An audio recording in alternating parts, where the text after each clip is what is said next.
Welcome to Division 1 Theory. I'm Chris. I'm happy to be here with my buddy, with my teammate from college, Warren Smith. Welcome to the show. Thanks for having me, Trace. Haven't seen you in a while, man. Yeah, haven't seen each other in a while, and wanted to catch up with you and ask you a few questions regarding your kind of football journey and the things that you've been up to in the last couple of years. Why don't you start out? You sent me, or I'd seen that you were at the Super Bowl, so that's crazy. Why don't you tell us a little bit about the experience there and how did you get tickets, who did you go with, etc. So I wasn't planning on going, and one of my best friends is a diehard Rams fan. And as soon as they won, he texted me. He's like, "Would you want to go?" And I was like, and initially I was like, "It's probably gonna be expensive. No, I really don't want to go." But then once Brady won the late game, I thought about it. And I was like, "How many times am I going to be able to see Tom Brady in a Super Bowl?" I mean, he's been there 9 times, so it's probably coming to an end soon. So my buddy talked me into it. We bought tickets. We got them as cheap as they got, which wasn't cheap. I'm But not gonna ask you how much you paid, but that's awesome. so the only way I thought to make make the money worth was bet the game and bet a lot of money on Patriots. So Patriots won, so I almost got like a free ticket. Get out of here, really? Yeah. So Is that something you did when you were there, or did you do that online? no, I did that right after New England beat Kansas City. Right after, because I hit like a 3-team parlay, and so I put all those winnings on the game, and I got it at -1. The game ended up being -3, New England. Okay. Well, I got it right away. So me and my buddy Steve went down, and I had a teammate from high school who lives in Atlanta, and he bartends down there. So he let us stay with him. He let us stay with him for the weekend. And on our way down, we stopped at Regan's house. Stopped at Regan's. Get out of here. Yeah, we went to a Hurricanes game. And Oh, Saturday morning, we woke up. Me and my buddy, we went to a Duke basketball game. And then from there, we went right to Atlanta. We went to my buddy's house.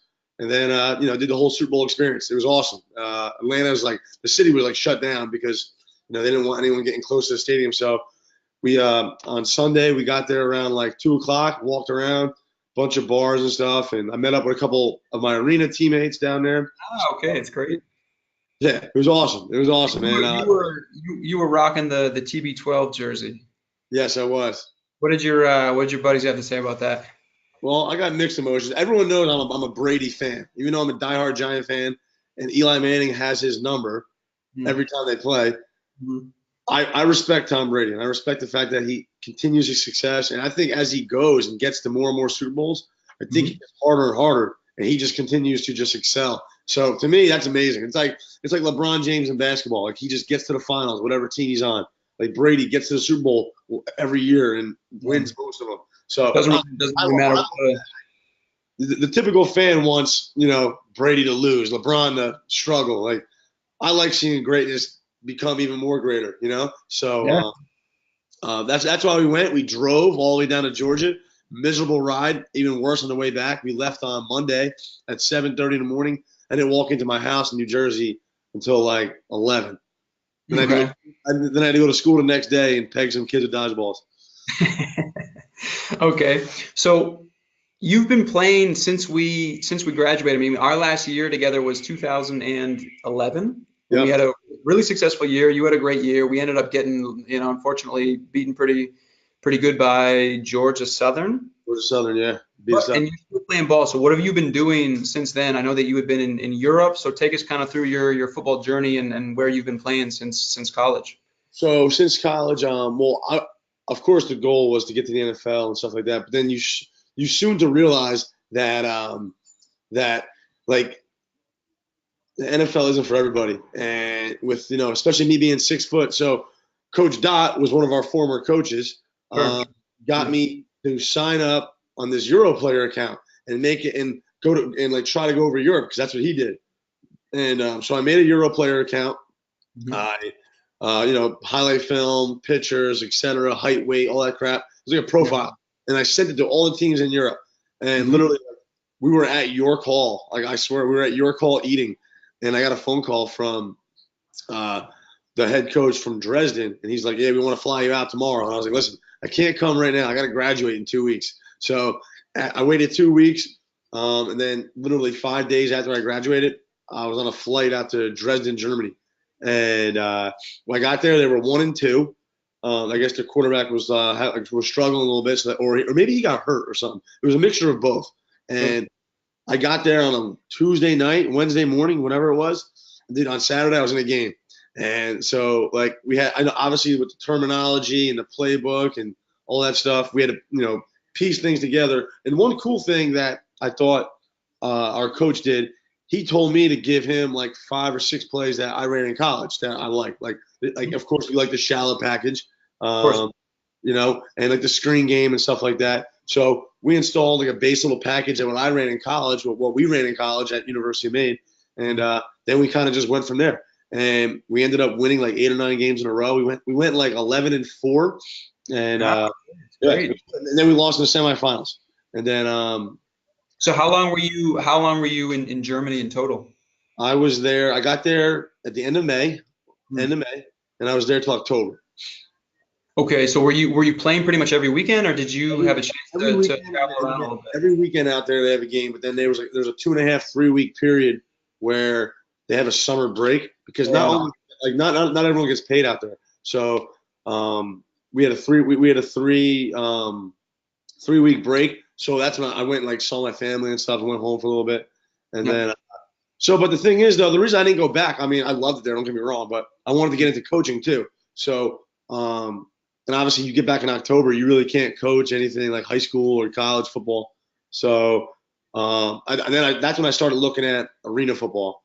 And I started just like, again, I didn't have an agent or anything. So I just basically created a profile, like a little resume, and, put my film together. And I basically sent it out to all, like there's the highest level arena football, it's the AFL. Then there's like lower levels. And I literally just sent it to everyone. And via email, you just looked up their websites and like I went from email to even Facebooking. And I feel like that's what an agent does anyway. So that's what I was doing. So I sent a bunch of emails out while I was back at the University of Maine because I had to go back and finish my degree. Because I remember I got there in the winter. So I had one full semester to go. So while I was out there, I sent something out to the Richmond Raiders down in Virginia. They're like a small market arena football team. And arena football, the cool thing about arena football, they start in March, April, and they go till about July, August. You know what I'm saying? So that was like a perfect thing for me to like play, then get into coaching right after.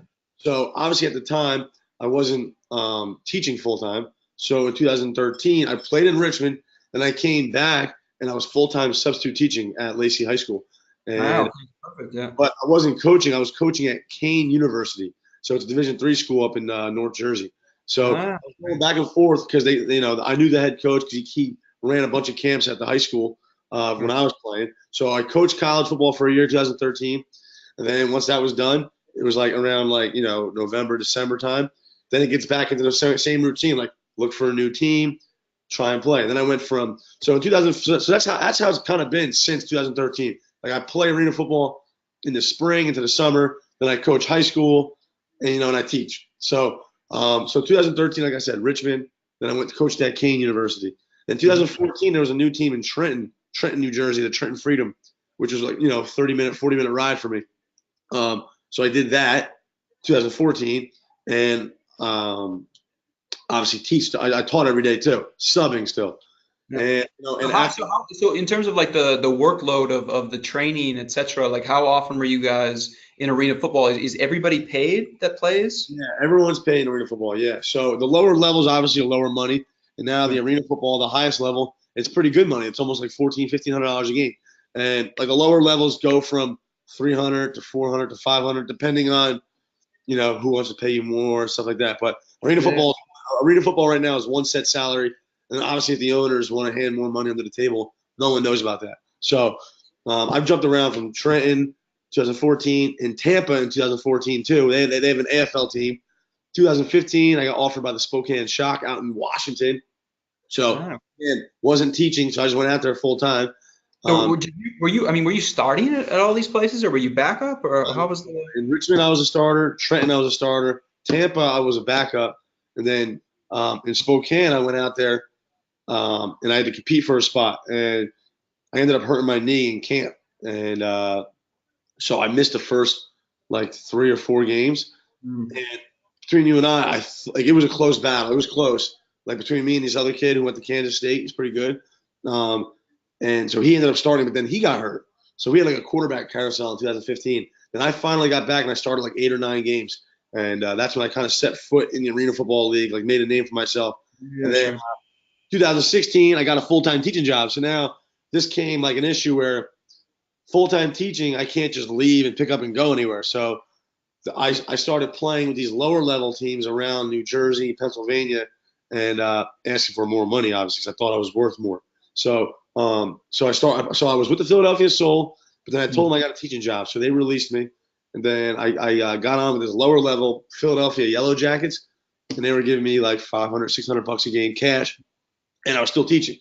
And then once the season ended, that's when I got with Lehigh at the end of 2016. And then 2017 came around, again, full-time teaching. Lehigh's only 2 hours away. They practice at night 3 times a week. So I bought in with Lehigh for the 2017 season because that's the only place that I can drive and play and still drive there and still not miss teaching and stuff and coaching.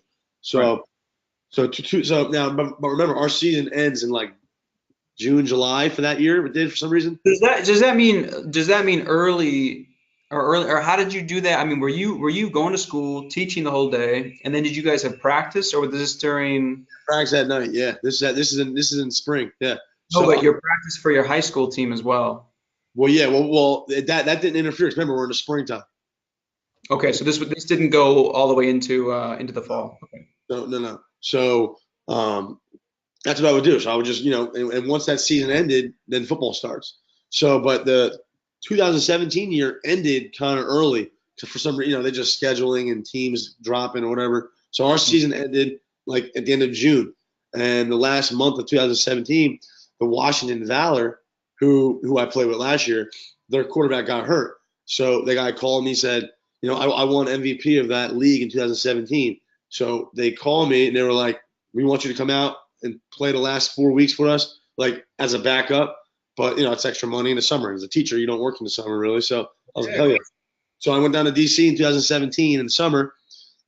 Was like the scout team guy, backup quarterback for 3 weeks. Then in the last game, we were eliminated from the playoffs, and our coach walked in and was like, the scout team's starting this week offensively, and we're like, really?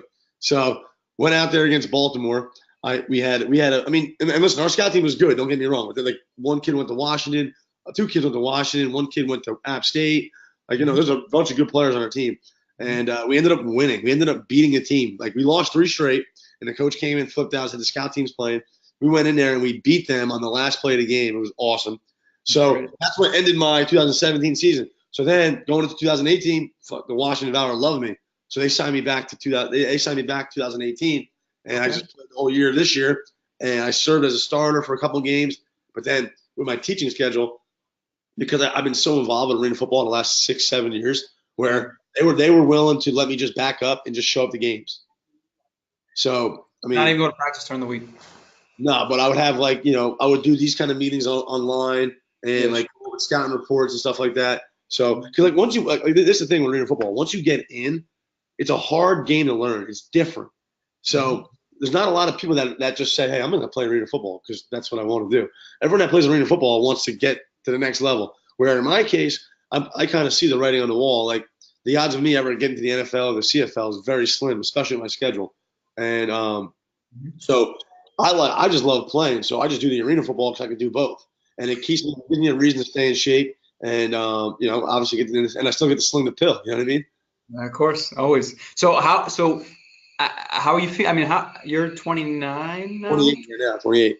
I mean, how are you feeling? You still feel young and yeah, a little banged up, or? Here and there. Like my arms, in 2013 I got a nice cortisone shot, so that thing's it's been good since. So Okay. I threw my arm out playing dodgeball in 2013, so I had to get a cortisone shot. So no, it's good. Sometimes you get elbow pains, and it's just the hardest part right now is just trying to find time to work out and get yourself ready. So you know what I mean? Because you can't just just show up day one and think that you're going to be able to Yeah, of course not. Of course not. So how do you have a kind of a go-to gym either in the high school or I got a high school gym that's good. There's like a sports performance place in Tom's River that has turf and stuff. And then even like the local like retro gym is good. So I mean, whatever I can, because right now I'm coaching freshman basketball too. So the time's like, I don't have much. So Yeah, whatever. 'cause you start early too in the morning, right? Yeah, we start. Yeah, first bell's at 7, and we're done at 1:35. But freshman basketball don't start till 6:30 at night because we only have one gym. The varsity girls got to go. The boys varsity got to go. Then You run, we but get you the said you live kind of close. So you have a house now, right? And you're living close by. yeah, right around the corner. So it's pretty convenient. Did you come home real quick, or do you stay at the school, or what do you do in between? So I come home. I come home. I'll probably go to the gym or something before I practice, and then I go back. Okay.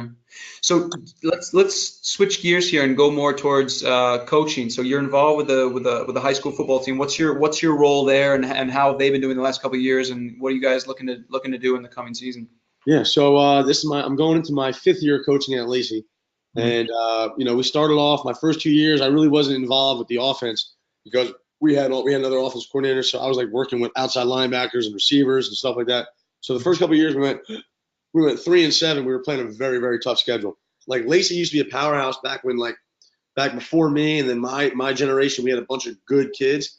Mhm. Our school is now becoming smaller in population for whatever reason, and they're starting in teams and schools around here are starting to recruit kids. So Lacey, it's tough. You just play the hand you're dealt. So we got to get these kids drinking the Kool-Aid in January to buy in, and if we don't, it's going to be tough. So the first 2 years we went 3-7, and then last 3 we went 6-4, 7-3, and then this year we went 5-5 and dealt with a bunch of injuries. So we have But a now good. are you on the offensive side of the ball now? Or are you coaching?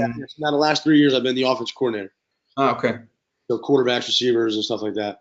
Getting down and dirty with the X's and O's. That's it, man. That's it. You know how it is. And I'm still doing Lou, like Coach Versillo. He's 70 years old, so he's very old school. So he tells me what he wants, and I gotta basically create like the window dressing and formations and motions and try to beat teams formationally because I can't say, hey, I want to run inside zone. 'Cause he's like, he don't like inside zone. So you know what I mean. So I got to work around him too. So Yeah, yeah, of course, of course.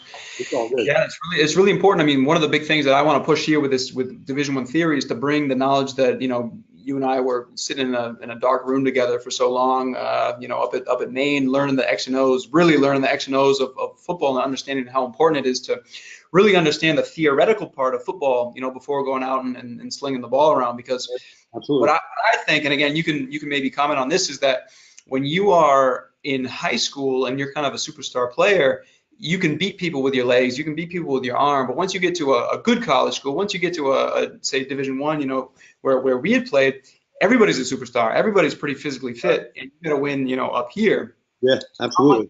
Yeah. So do you push that? Do you guys have enough time to go into some theory with the high school guys? Well, yeah. So like during the season, like twice a week, I'll go in at 6 a.m. with the receivers and the quarterbacks, and just have them develop the habit of watching film because they don't all watch film. So I got to almost force them to watch film and just taking little things like cover certain coverages, team runs on certain down and distances.